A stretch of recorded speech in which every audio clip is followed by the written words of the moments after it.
네, 강프로입니다. 카카오 보겠습니다. 카카오. 자, 일단 금요일 날 2.3% 빠져서 끝났습니다. 자, 그리고 코스피 코스닥도 엄청나게 많이 빠졌어요. 금요일 날.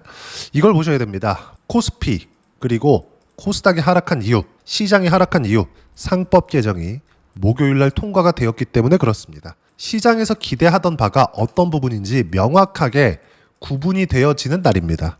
자, 근데 과거에서처럼 재료가 다 나왔고 더 이상 기대할 게 없다, 이렇게 세론이 나온 이후에 시세가 끝나는 그런 정도의 상황은 발생하지 않는다.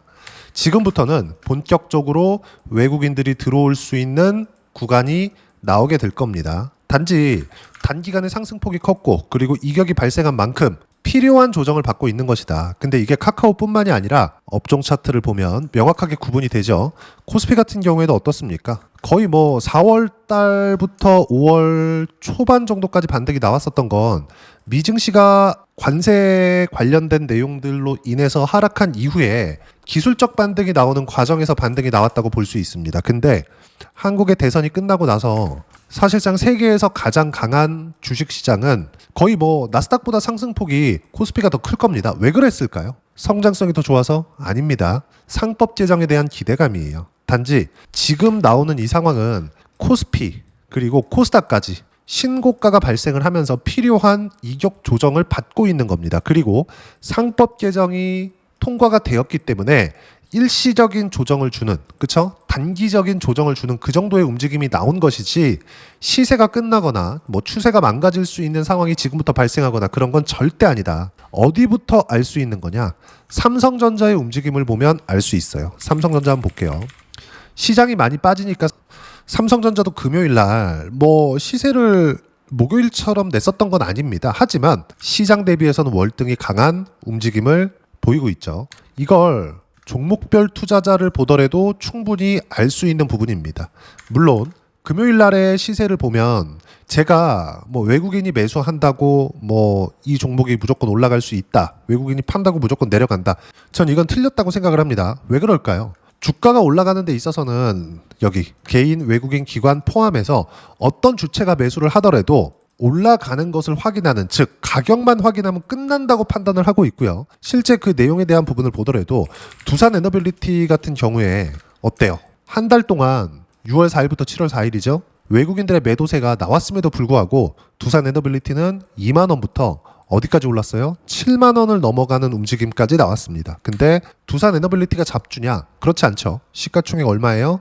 상승한 이유지만 거의 한 40조입니다. 시가총액 거의 5위권 거의 가까울 겁니다. 그러면 이런 대형주가 이렇게 강세를 보이면서 올라가는 이유는 뭘까요? 당연히 미래가치가 좋아지는 부분이 있기 때문에 그렇습니다. 근데 그 미래가치가 좋아지는 부분은 뭘까요? 주주의 이익 플러스 성장할 수 있는 모멘텀. 두산에너빌리티 같은 건 뭐예요? AI. 그리고 AI가 발전함에 따라서 전기 사용량이 늘어나고 이런 막대한 전기 사용량을 감당할 수 있는 건 원전 말고는 없기 때문에 그렇습니다. 자, 그러면 삼성전자 같은 경우에는 지금 말씀드린 두산 에너빌리티의 상황을 정확하게 뒤집어서 판단을 하시면 됩니다. 더 이상 추가적으로 하락할 수 있는 상황이 나오지 않았었던 거죠. 성장성이 훼손된 부분, 그리고 상법 개정이 작년 7월 달에 기업의 자율로 맡긴다는 그 내용으로 인해서 시장에서 실망 매물이 계속해서 나왔거든요. 그게 여기 8만 원 후반, 9만 원 근처에서부터 시작해가지고 계속 하락 구간이 만들어졌고요. 5만 원을 찍고 반등을 했습니다. 자, 그러면 두산에너빌리티를 기준해서 최근에 가장 강했으니까 원전 관련된 종목군들 거의 대부분이요. 언제부터 시세가 시작되어 있는지를 보자고요. 미국에서 원전 르네상스를 열겠다는 내용이 나오면서 정말 수직으로 폭등을 해버렸습니다. 그러면서 거의 뭐 시가총액 올라온 그 폭만 보더라도 20조 이상이 올라버렸어요. 근데 그건 5월 이후에 나왔고요. 실제 신고가를 만들었었던 기간은 25년 1월과 2월 달입니다. 무슨 이야기냐? 가격이 먼저 반영한다. 자, 그럼 카카오 같은 경우에 어떨까요? 만약에 상법 개정 관련돼서 제가 카카오가 정말 나쁜 짓을 많이 했거든요. 뭐 분사 쪼개기, 그리고 주주의 이익을 훼손하는 그런 여러 행동들, LG를 포함해서 진짜 카카오가 정말 나쁜 짓을 많이 했죠. 근데 그런 것들을 못하게 됐습니다. 그러면 수급이 돌 수 있는 상황이 있죠. 카카오는 성장성 같은 경우에는 훼손되어 있는 것이 맞아요. 앞으로 정부에서 AI를 투자를 하면서 뭐 네이버 카카오 쪽으로 당연히 성장성이 부각될 수 있는 내용들이 있을 수 있어요. 근데 이것보다 더 중요한 게 카카오에서 하는 직거래라는 거죠. 카카오뿐입니까? 쪼개기 상장한 게 어디 있습니까? 그쵸? 카카오페이, 카카오뱅크. 아니 진짜 인간적으로 그래 카카오뱅크까지 인정. 근데 여기서 카카오페이를 따로 상장한다. 카카오 게임즈 같은 경우에는 인수한 것이기 때문에 그래 여기까지 인정. 근데 카카오뱅크 여기다가 카카오페이를 따로 상장한다. 이게 말이 됩니까? 예를 들어서 그래요. 애플에서 아이폰 사업부 따로 상장하고 에어팟 사업부 따로 상장하고 아이패드 사업부 따로 상장하고 지금 이 꼴을 한 거나 마찬가지예요. 최소한 한국에서 삼성전자는 이런 짓은 못 하잖아요. 그리고 LG 같은 경우에도 마찬가지죠. LG화학이 거의 근 한 10년 정도의 기간 동안 2차 전지 종목입니다. 이렇게 해서 투자금을 개인들의 투자금을 끌어모았습니다. 10년 이상을. 근데 22년도에 LG 에너지 솔루션을 상장시킬 때 LG화학 주주들한테 단 한 주도 주지 않았습니다. 이거 지배구조를 보잖아요. 정말 어이가 없을 정도예요. 보세요. LG 에너지 솔루션의 지배구조를 보면 참 이게 말입니까? LG화학에서 81%를 가지고 있어요. 개인 투자자들한테 LG화학 주주들 있죠? LG화학을 가지고 있는 개인 투자자들한테 단 한 주도 주지 않은 겁니다. 한국이 이런 상황이었다는 거죠. 그래서 어떤 부분이 발생했었느냐? 외국인 투자자들이 계속해서 빠져나갔습니다. 외국인 투자자들이 24년 초반만 하더라도 그래도 반짝반짝 이렇게 들어오는 부분들이 있었습니다. 밸류업 프로그램이 진행된다는 내용이 있었으니까 밸류업 프로그램에 대한 골자는 어떤 부분이었냐면 상법 개정 관련된 내용이에요. 주주의 이익을 훼손하는 부분을 법적으로 막겠다. 그렇죠? 꼼수를 막겠다는 거죠. 근데 작년 7월 달을 기준으로 해서 그냥 기업 자율로 맡긴다 이래버린 겁니다. 그러면서 이번에 상법 개정이 통과된다는 기대감으로 인해서 그냥 신고가를 가버렸어요. 의미하는 바가 상당히 크다는 거죠. 하지만 지금 받고 있는 조정은 단기간에 상승폭이 컸기 때문에 나오는 일반적인 조정이다. 절대로 추세가 꺾이는 위험이 있거나 아니면 다시 여기 장기간 하락 구간이 다시 나오거나 이런 부분들은 절대 나올 수가 없습니다. 지금 이건 예상이 아닙니다. 카카오뿐만이 아니라 지금 코스피까지 시장의 변화에 대한 기대감으로 인해서 신고가를 가버렸어요. 종목이 신고가를 갔다는 것. 예를 들어서 그래요. 두산에너빌리티 같은 거 거래 대금이 지금 어느 정도까지 터지냐면 평균 1조 원 이상입니다. 일평균. 그렇죠? 두산에너빌리티 금요일 날 거래가 줄었음에도 불구하고 하루 거래 대금이 1조입니다. 1조. 1조가 넘어요. 지금 이런 상황이라는 거죠. 코스피가 침체 구간에 있었을 때 하루 거래 대금이 5에서 7조 사이였어요. 등락폭이 있으니까 시장이니까. 근데 최근에 5월달, 6월달을 지나오면서 두산에너빌리티의 평균 거래 대금은 어느 정도예요? 1조 원 이상이다. 그리고 여기 보시면 카카오 같은 경우에도 그렇죠? 굉장히 지금 거래 대금이 줄었음에도 불구하고 2천억대 거래를 유지하고 있다. 거래가 터졌을 때는 어느 정도까지 거래가 늘었습니까? 2조 원 이상의 거래 대금이 늘어왔다. 우리가 여기서 매집에 대한 이해를 조금 할 필요가 있는데 매집은요. 여기 다들 여기서 개인을 털어내면서 한다고 생각하실 겁니다. 절대 그렇지 않아요.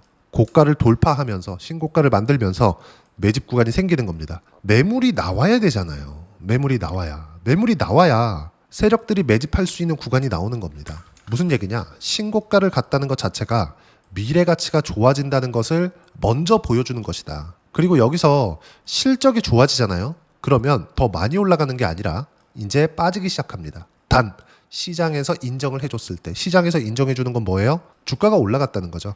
제가 실제 예를 들어 드릴게요.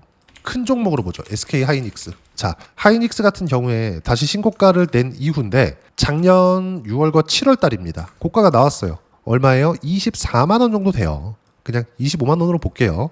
그리고 23년 초반에 AI가 첫 번째, 그쵸? 챗 GPT가 뜨기 시작하면서 AI에 대한 빅테크들의 투자가 정말 집중화되기 시작했고 여기서 엔비디아의 신고가와 함께 미국 빅테크들의 주가는 정말 엄청나게 강했습니다. 그리고 한국 쪽에서는 HBM 관련주들이 정말 폭발적으로 상승을 했죠.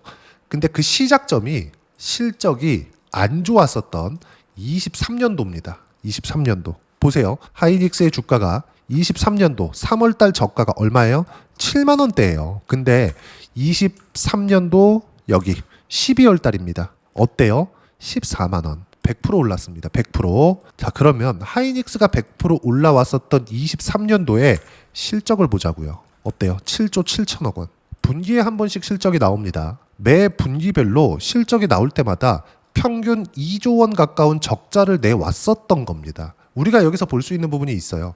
실적이 창사 이래 최대 실적을 냈었던 24년도 그리고 최근 전까지 근 1년 동안 매분기 실적이 나오면서 어닝 서프라이즈를 냈는데도 불구하고 주가는 어떻게 됐습니까? 정확하게 24년 6월부터 시작해가지고 신고가를 가기 직전까지 빠지는 거 빼고 한 달, 두 달, 세 달, 네 달, 다섯, 여섯, 일곱, 여덟, 아홉, 열. 근 10달 동안을 빠지는 거 한 달, 올라가는 거 한 달 빼고 근 10달 동안을요. 회복을 못했습니다. 근데 어닝 서프라이즈, 실적 너무 좋아, 창사 이래 최대 실적이야, HBM 수요가 너무 터져나가, 삼성전자 아직도 못했어. 그러다 보니까 엔비디아에서는 하이닉스만 찾아 이런 상황이 지속되는데도 주가 안 올라가요. 왜 그럴까요? 시장은 예상치만큼 주가 상승이 나왔으니까 7만 원부터 24만 원. 그렇죠? 대략 3.5배 정도의 상승이 이미 나왔기 때문에 그렇습니다. 더 극적인 내용을 보여드리기 위해서 한미반도체에 대해서 이야기를 또 드려볼게요. 간단합니다. 23년 초 만원 초반부터 시작해서 딱 1년 반 동안 20배 올랐어요. 주가가. 근데 지금은 만원부터 얼마입니까? 9만 원 정도 되죠? 8배에서 9배 정도 상승한 가격입니다. 2년 반 동안이요. 근데 어떻습니까? 실적. 23년도에 6배 올랐었는데 그리고 나서 24년 6월 달까지 올랐었어요. 그래서 합쳐서 20배가 올라간 겁니다. 근데 어때요?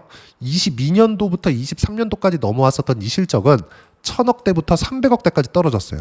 역성장이 70% 이상 나온 겁니다. 그런데도 불구하고 주가는 6배가 올랐다고요. 근데 창사 이래 최대 실적을 내고 올해도 창사 이래 최대 실적이 예정되어 있는데도 불구하고 어떤 상황이에요? 주가는 이제 반등의 초입 구간에 들어와 있다. 먼저 반영을 했기 때문에 그렇습니다. 실적이 좋아지잖아요.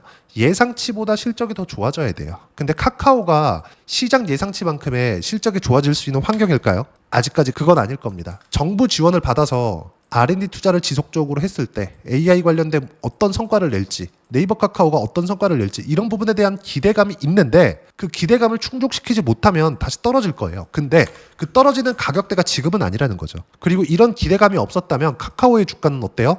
당연히 지금 신고가를 못 갔을 겁니다. 신고가를 가기 위한 건 어떤 부분이 나왔어요? 거래대금이 붙었다고요. 그 거래대금이 어느 정도 터졌어요? 1평균 1조 이상의 거래대금이 터졌습니다. 매집 구간이 나왔다는 거죠. 그러면 지금 나오는 건 뭐예요? 상법 개정이 통과되면서 일시적으로 시장에서 나오는 새로운 효과를 낸 것이지만 이격을 좁혀야 되는 과정에서 일반적으로 조정이 나온 것이지 피해야 될 때가 아니라는 겁니다. 그리고 기본적으로 저는 신고가 종목들만 하고요. 신고가 종목들에 대한 내용을 이번 주에 대부분 정리를 했습니다. 실제 어떤 식으로 정리하고 카카오의 실시간 타점을 어떻게 잡는 것인지 그리고 주도주를 신고가 주도주를 어떤 식으로 잡는 것인지를 여기 소통방에서 무료로 공유를 해드리고 있습니다. 저는 떨어지는 주식을 사지 않습니다. 올라가는 것을 확인하고 삽니다. 예를 들어서 그래요. 제가 이따 확인시켜 드릴 텐데 두산 에너빌리티 같은 경우에도 제가 지나온 주에 매도를 해서 대략 180%대 수익 구간을 만들어냈습니다.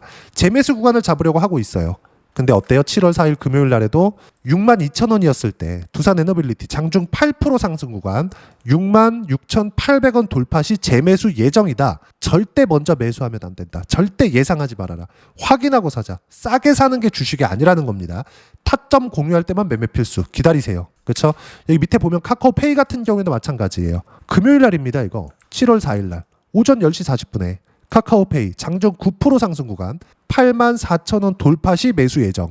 먼저 매수하면 안 됨. 타점 공유할 때 따라 붙으면 된다.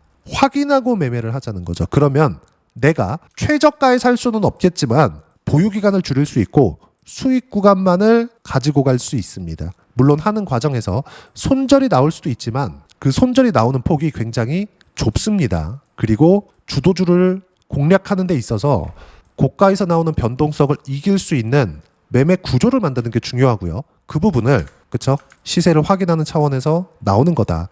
여기서 두산 에너빌리티를 제가 7월 3일 날 목요일 날도 마찬가지예요. 두산 에너빌리티 1% 반등, 장 초반 3%까지 반등 후 소폭 눌림을 주고 있는데 오후 3시 기준 10%대 상승 구간 68,000원 이상까지 반등할 경우 재매수 예정이다.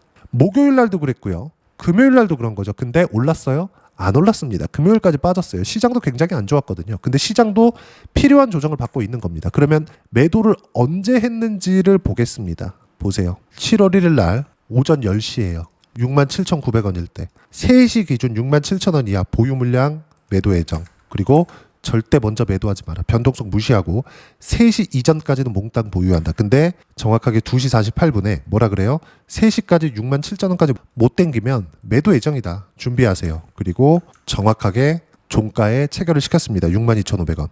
근데 지금 두산 에너빌리티의 주가는 59,700원이에요. 금요일까지 3.5%가 빠졌습니다. 이렇게 강했었는데 고가에 팔지 않는다는 거죠. 확인했을 때 방향성이 이렇게 잡힌다는 거죠. 이 모든 내용들을 소통방에서 무료로 공유를 해드리고 있고 카카오 그룹주도 제가 계속해서 이야기를 드리고 있어요. 원전, 조선, 바이오, 반도체, 카카오 그룹주, 상법 개정 관련주다. 일시적인 조정이고요. 다음 주에 매수 타점이 나올 거고 그 내용은 소통방에서 무료로 공유를 해드리고 있으니까 구독과 좋아요 눌러주시고요. 댓글 하나씩 달아주시면 무료 입장 가능하고요. 입장 링크는 여기 010-8713-1916으로 구독이라고 문자 보내주시면 소통방 입장 링크 순차적으로 공유를 해드리도록 하겠습니다. 자, 그러면 소통방에서 진행하는 내용 똑같이 따라서 매매를 했을 때 어느 정도까지 수익 구간을 만들어낼 수 있는지 실제 제가 매매한 내용을 가지고 보여드릴게요. 자, 자람테크놀로지입니다. 어때요? 신고가 구간이에요. 24년도입니다. 24년도 초반에 어땠어요? 반도체 엄청나게 강했죠. 자람테크놀로지 온디바이스 AI 쪽입니다. 한국의 반도체 왜 강했어요? AI 때문에 강했어요. 그러면 연결지어서 간다는 거죠. 하이닉스, 한미반도체, 그리고 반도체 소부장, 그리고 온디바이스 쪽으로 넘어오면서 자람테크놀로지, 그전에는 뭐 이수페타시스 같은 이런 종목군들입니다. 어때요? 싸게 잡았나요? 아니요. 정확하게 신고가 확인하고 매매 구간을 잡았고 몇 프로 수익? 74% 수익. 최근 거 보자고요. 두산 에너빌리티 보세요. 여전히 신고가 구간의 매매 구간을 잡았고 7월 1일 날 어때요? 188%의 수익 구간. 수익 구간이 이렇게 터진다. 언제? 신고가 구간에 매매를 했을 때. 단기간에 수익을 내야 됩니다. 무조건이에요. 단타를 치라는 게 아니에요. 시세의 초입 구간에 들어가야 된다. 하지만 시세의 초입 구간은 바닥에서 알 수 있는 것이 아니다. 먼저 올라오는 시장보다 강한 시세를 내고 있는 종목군들 중에서 우리가 고를 수 있어야 되고 그 모든 내용들을 소통방에서 공유를 하고요. 소통방에서 진행하는 내용을 똑같이 따라 했을 때 두산 에너빌리티처럼 어때요? 180%의 수익 구간을 만들어낼 수 있고 다음 타자는 여기 정확하게 보이죠? 카카오 그룹주. 다음 주에는 매수 구간이 나올 거고요. 그 내용을 소통방에서 무료로 공유를 해드리고 있으니까 구독과 좋아요 눌러주시고요. 댓글 하나씩 달아주시면 무료 입장 가능하고요. 여기 010-8713-1916으로 구독이라고 문자 보내주시면 제가 입장 링크 무료로 공유를 해드리도록 하겠습니다. 자, 그러면 이렇게 두 자릿수나 세 자릿수까지 수익 구간을 늘리기 위해서 주도주를 해야 된다 그랬죠. 어떤 식으로 봐야 되는지 그 이론적인 내용은 여기 카카오의 단기 보유 전략. 단기는 2주입니다. 2주 동안 내가 어떤 식으로 수익 구간을 만들 것인가. 그러려면 가격에 대한 이해가 필요하고요. 가격에 대한 이해가 되었을 때 주도주, 신고가 두 가지 내용에 대한 판단이 될 겁니다. 이 두 가지 내용 모두 무료로 공유를 해드리도록 할 테니까 구독과 좋아요 눌러주시고요. 여기 010-8713-1916으로 카카오라고 문자 보내주시면 단기 가격 전략 함께 공유해드리도록 하겠습니다. 자, 시장 정말 어렵죠. 이제 올라가나 싶었더니 조정 구간이 들어오고 근데 계속해서 제가 강조를 드리는 거예요. 확인하자. 우리는 어차피 최저가에 사거나 최고가에 못 판다. 이 구간에서 우리가 어떤 식으로 매매 구간을 잡을지에 대한 판단만 하자. 이 내용을 이해하는 것만이 주식시장에서 꾸준하게 수익 구간 만들 수 있고요. 이런 식으로 100% 이상의 수익 구간을 만들어낼 수 있다. 그리고 이 모든 내용은 소통방에서 무료로 공유를 하니까 구독과 좋아요 눌러주시면 무료 입장 가능하고요. 입장 링크 여기 구독이라고 문자 보내주시면 제가 무료로 공유를 해드리도록 하겠고요.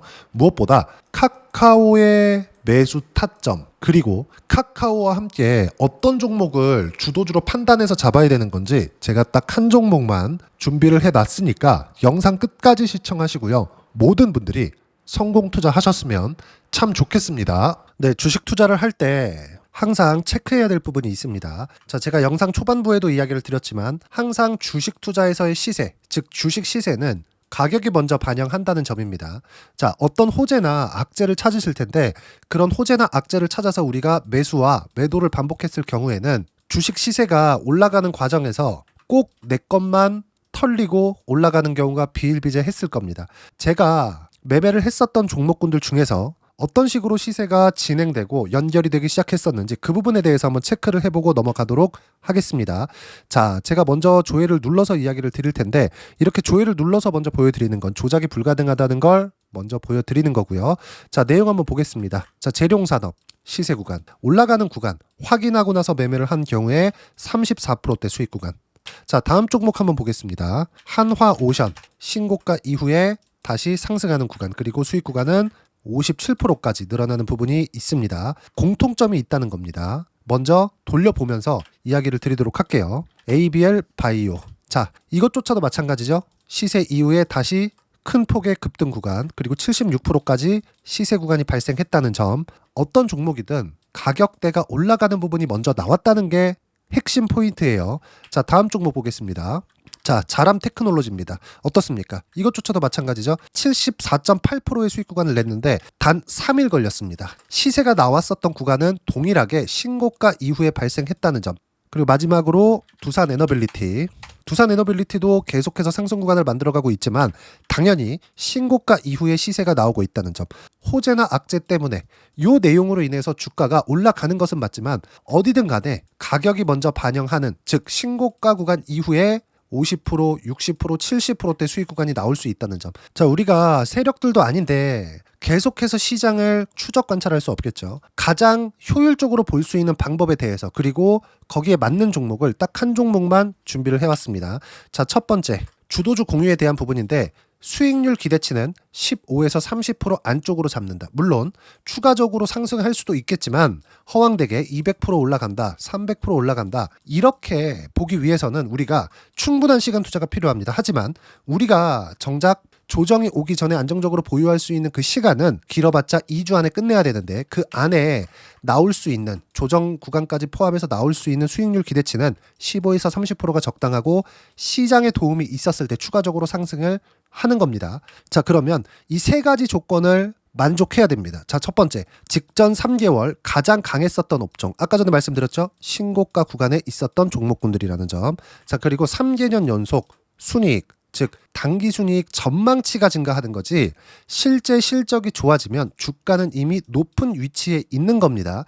단순히 가격이 올라갔다고 해서 높은 위치에 있다는 게 아닙니다. 무슨 얘기냐? 실적이 올라간 만큼 주가가 그만큼 올라와 있다면 그건 비싼 주식이 되겠죠. 앞으로 나올 수 있는 예상치에 대한 실적보다 주가가 더 낮은 위치에 있어야 돼요. 하지만 가격이 올라가는 건 다른 거다. 그래서 전망치가 증가한 종목을 찾자. 자, 그리고 가장 중요한 점. 올라가려면 돈이 필요하겠죠. 즉 매집봉이 들어와서 가격대를 올리고 외국인이나 기관들, 즉 세력들의 미친 매집 구간을 확인을 해야 된다. 자, 그럼 어떤 종목이냐? 제가 이렇게 준비를 해왔고요. 자, 주도주 공유. 아까 전에 말씀드렸죠. 15에서 30% 2주 안에 낼 수 있는 수익률에 대한 기대치입니다. 자, 그리고 이렇게 준비해온 종목에 대한 부분은, 자, 폭등 전에 꾸준하게 매집 구간이 발생했다는 점, 그리고 상승하는 구간에서도 계속해서 거래 대금이 늘어나고 있었다는 점, 그리고 직전 3개월 내 신고가 돌파 종목. 그쵸? 분명히 시장이 어떤 상황이든 간에 주가가 올라가는 상황이 나와야 되고, 올라가는 과정 안에서 반드시 거래 대금은 늘어날 수밖에 없습니다. 자, 그리고 지금 현재 시세가 나오기 전 마지막 매수 기회 구간에 있습니다. 여기서 가장 중요한 건 올라가는 구간에서 거래가 늘어난 거 보이죠? 그리고 옆에 제가 세력들의 매수세를 체크한 내용을 보시면 올라가는 구간별로 거래 대금이 늘지만 올라갈 때 외국인과 기관의 매수세가 지속적으로 들어왔다는 점. 이 구간에서 제가 종목만 드릴 수도 있겠지만 어떤 식으로 타점을 잡고 매매를 해야 되는지 소통방에서 함께 진행을 하고 있고요. 소통방은 모두 무료로 진행하고 있습니다. 물론 종목만도 따로 드리겠지만 등락하는 과정에서 어떻게 타점을 잡아야 되는지 그런 부분 소통방에서 진행하고 있으니까 여기 010-8713-1916으로 주도주 라고 문자를 보내주시면 제가 강프로의 소통방도 함께 초대를 해드리면서 지금 2주 안에 15에서 30% 수익률에 기대되는 주도주를 공유해드리도록 하겠습니다. 자, 항상 어려운 주식시장이지만 제가 준비한 이 종목 받아가셔서 모든 분들이 큰 수익 내셨으면 좋겠습니다.